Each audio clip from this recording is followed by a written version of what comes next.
Panahon na ngayon ng pagbalik loob, si Kristo Jesus lang ang dapat masunod.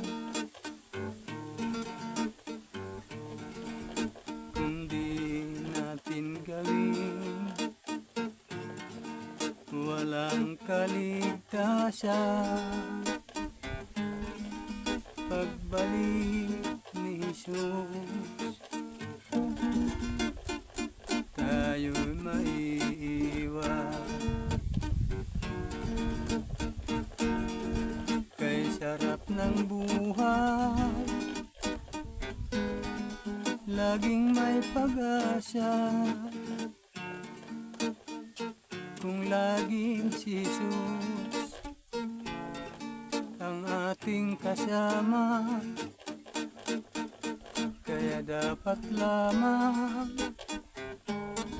na huwag kalimutan, nagdusa si Jesus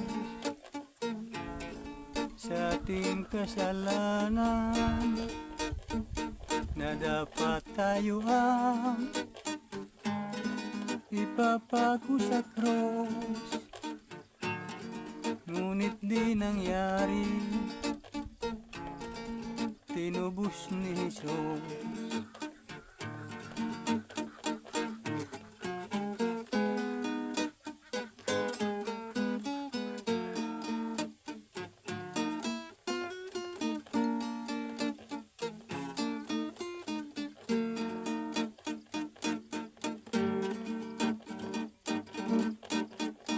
Kay sarap ng buhay, laging may pag-asa.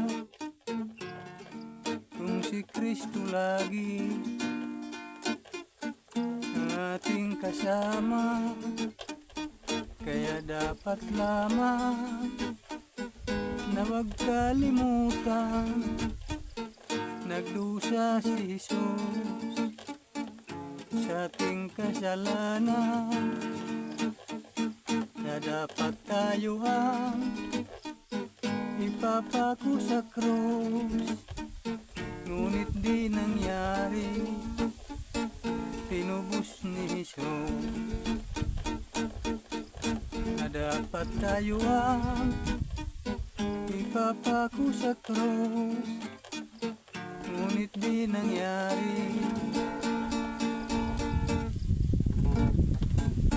tinubos ni Jesus.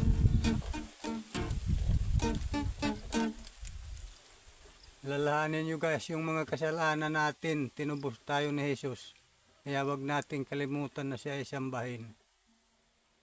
Bye bye po, paka-like and share na lang po mga guys, mga ka-farmers.